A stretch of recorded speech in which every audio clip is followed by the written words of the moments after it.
كان يا مكان في قديم الزمان، مش الزمان اللي نعرفه في كتب التاريخ، لكن الزمن اللي كان فيه الألوان بتتحكم في مصائر الشعوب. تعالي نعرف ازاي؟ يلا بينا يلا بينا. Stop. ازيك يا جميلة؟ اهلا بيكي في برنامجنا شنطة فاشن رودانيا ستايل مع نهال رشد. بيحكوا ان في قلب الصحراء كان في وادي اسمه وادي الاطياف، مكان الشمس فيه ما بتغيبش والرمل فيه كانت الوانه بتتغير مع كل دقة قلب. في الوادي ده كان فيه مخزن اسطوري ما بتلمسوش غير ايد ملكة حكيمة. النبوءة كانت بتقول ان الملكة هتفضل في امان طوال ما الرداء الشمس موجود. الرداء ده ما كانش قماش عادي، ده كان لوحة مرسومة بصبغة النجوم وألوان الفجر، مرسوم عليه رموز لو حد قراها صح يمتلك سر السعادة والقوة. ومرت السنين وضاعت خريطة الوادي واختفى الرداء، وبقت الناس بتلبس ألوان باهتة ومطفية كأن روح الحكاية انطفت معاهم.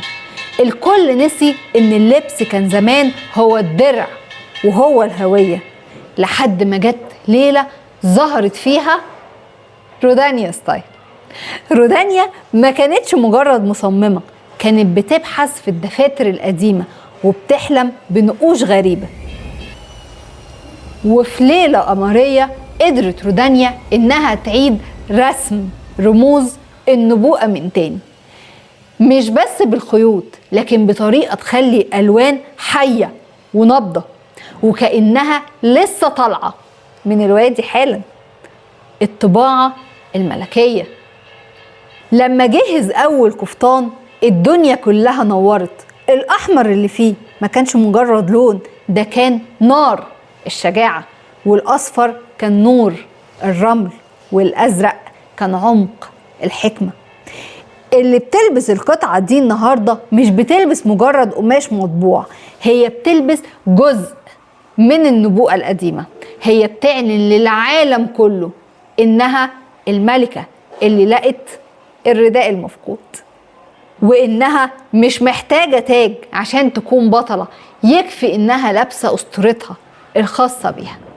ومن وقتها وكل ست بتلبس من رودانيا ستايل بتحس إن النقوش المطبوعة بتهمس لها وبتقول انت مش لوحدك، انت شايلة تاريخ ولابسة أسطورة وماشية في طريق ملكي صنع خصيصا ليكي على طريقة مودرن.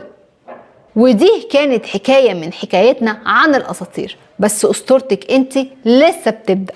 الأزياء هي هويتنا اللي بنحكيها للعالم من غير كلام. مستنية أعرف بطلة حكايتنا النهاردة شافت الكفتان ده إزاي؟